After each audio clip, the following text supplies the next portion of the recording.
Greetings to everyone.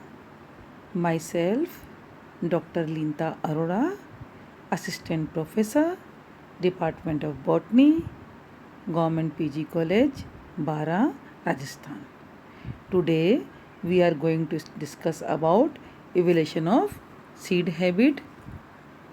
आज हम BSc part second के पेपर फर्स्ट में बीज के विकास की विभिन्न प्रावस्थाओं के बारे में डिस्कस करेंगे, उसका हम अध्ययन करेंगे। बीजों का कैसे विकास होता है। बीजों के विकास के संदर्भ में बहुत सारी संभावनाओं पर विचार किया गया, तो इससे स्पष्ट हुआ कि इसके लिए बहुत सारे स्टेप्स में ये प्रोसेस कंप्लीट होती है, जैसे प्रिमिटिव होमोस्पोरी से हेटेरोस्पोरिका मॉड्यूलेशन, मेगास्पोरेंजियम से कुछ मेगास्पोर का विलोपन, और विलोपन के साथ साथ ओनली एक ही मेगास्पोर का रह जाना, इंटेगुमेंट्री सिस्टम का विकास। क्या क्या होते हैं इसमें, अनेक स्टेप्स में क्या क्या होता है। पहला, प्रिमिटिव होमोस्पोरी से हेटेरोस्पोरिका मॉड्यूलेशन, मेगास्पोरेंजियम से कुछ मेगास्पोर का विलोपन तथा सिर्फ एक ही मेगास्पोर का रह जाना, इंटेगुमेंट्री सिस्टम का विकास।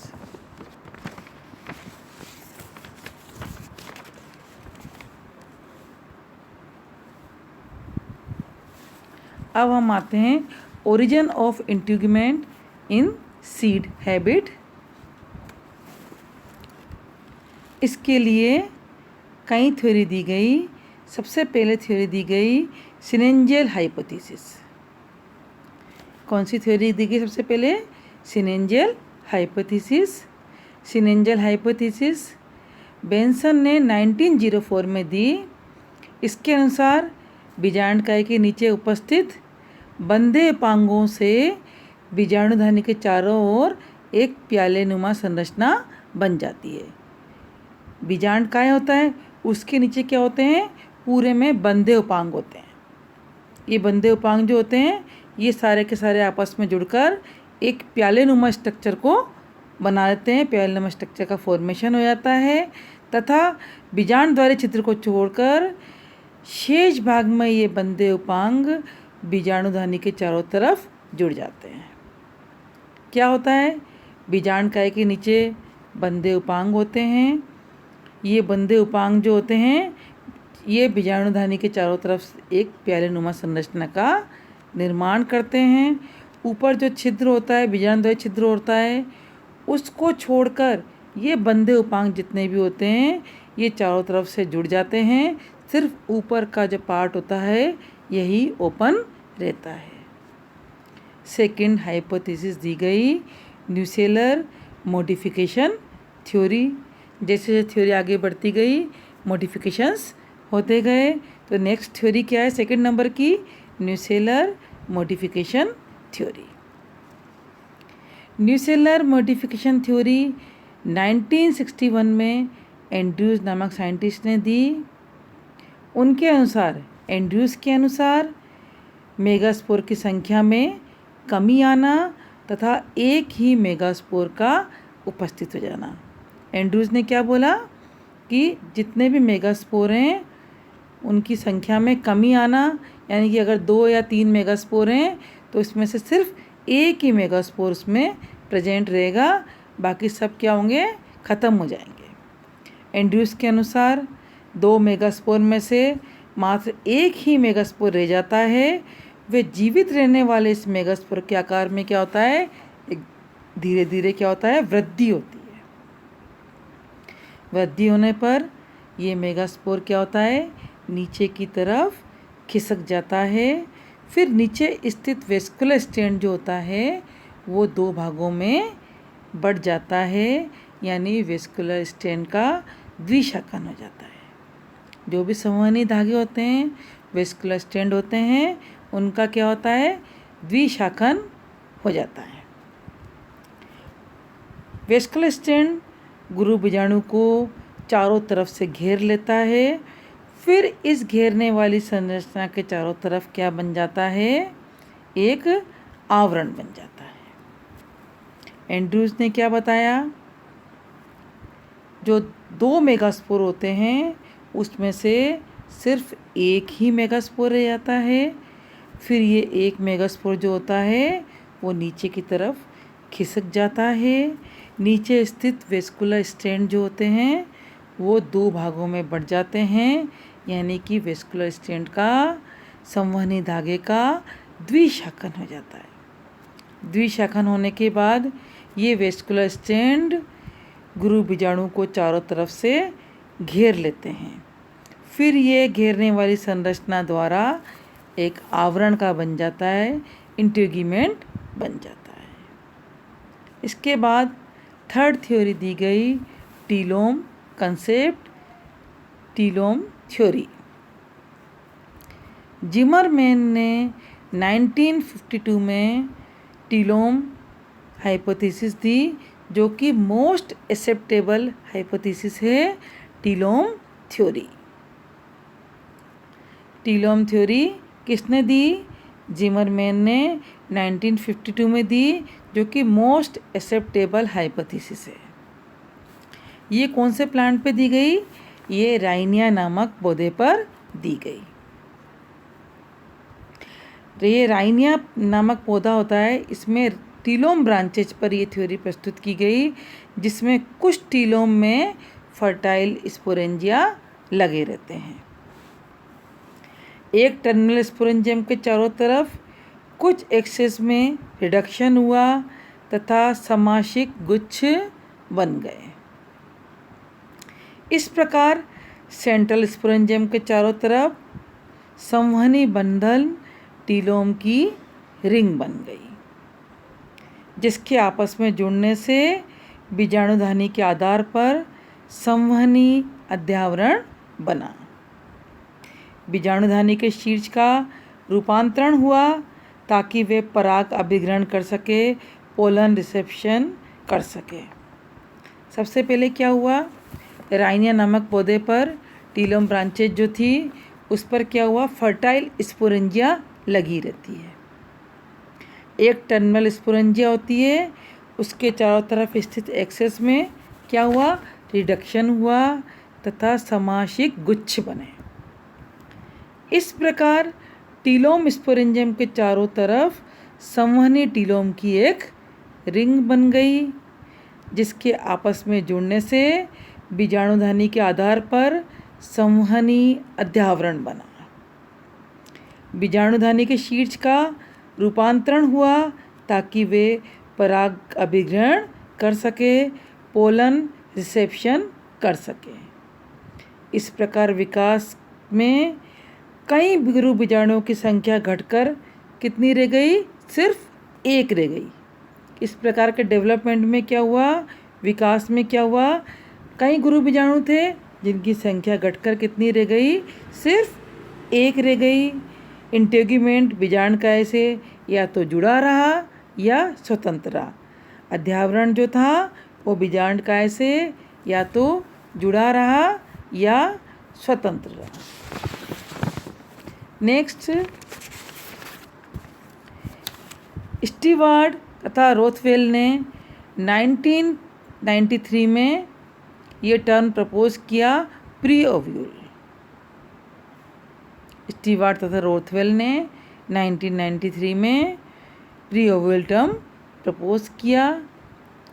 ये आर्कियोस्पर्मा नामक पौधे में जो पुरातन बीज है, आर्कियोस्पर्मा पुरातन बीज युक्त जिम्नोस्पर्म जीवाश्म में उस पर किया, उसके ऊपर इसको यूज़ किया।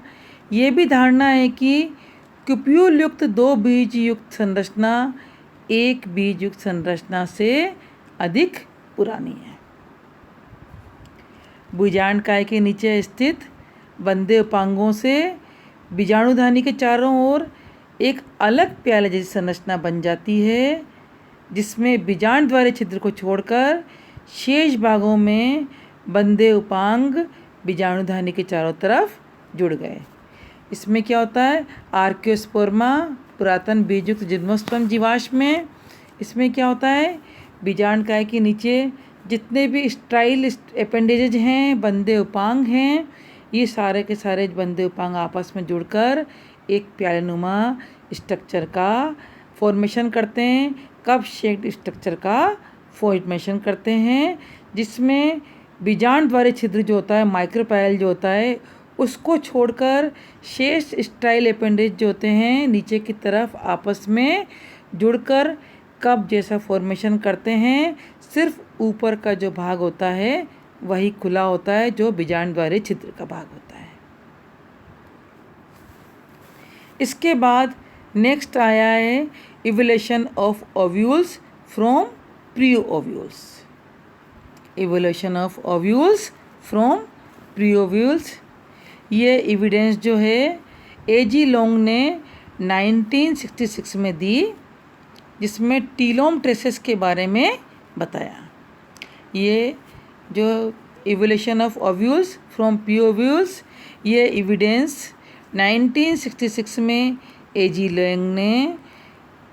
लोंग ने 1966 में टीलोम ट्रेसेस के बारे में बताया। इसने लोंग के अनुसार टीलोम ट्रेसेस के जुड़ने से टेडोस्पर्म बीजांडों में अध्यावरण का विकास हुआ। लोंग ने क्या बोला, जितने भी टीलोम ट्रेसेस होते हैं टेडोस्पर्म से बीजांड में, ये आपस में जुड़ जाते हैं और इससे इंटेगुमेंट का विकास होता है। क्या है, टीलोम ट्रेसेस हैं, टेडोस्पर्म के बीजांड में जितने भी टीलोम ट्रेसेस हैं ये आपस में जुड़ जाते हैं और बीजांड का अध्यावरण का विकास होता है। इसके अलग अलग चरण हैं, अलग अलग स्टेप्स हैं। प्रथम चरण में केंद्र भाग में स्थित गुरु बीजाणु का 8 तंतुओं द्वारा घिरा होना। सेंटर में क्या है, एक गुरु बीजाणु धानी होती है, मेगास्पोरेंजियम होती है, जो चारों तरफ से 8 तंतुओं द्वारा घिरी होती है। जिम्नोस्पर्मा किड स्टोनी में 8 टीलोम ट्रेसेस को चारों तरफ से, सेंट्रल मेगास्पोरेंजियम को चारों तरफ से घिरे रहते हैं। जिनोमोस्पर्मा किड स्टोनी में सेंट्रल मेगास्पोरेंजियम होती है, सेंटर में होती है, और 8 टीलोम ट्रेसेस इसको चारों तरफ से घिरे रहते हैं। इन 8 तंतुओं को आधार से जुड़ना, ये 8 टीलोम ट्रेसेस जो होते हैं ये आपस में आधार से जुड़ जाते हैं तथा इसका ऊपरी भाग जो होता है वो स्वतंत्र रहता है। ये 8 टीलोम ट्रेसेस जो होते हैं ये आपस में जुड़ने के बाद एक प्याले नुमा संरचना या कप शेप्ड स्ट्रक्चर का फॉर्मेशन करते हैं। इन तंतुओं का 1/3 भाग लंबाई में जुड़ जाता है और ऊपरी सिरा जो होता है वह स्वतंत्र रहता है।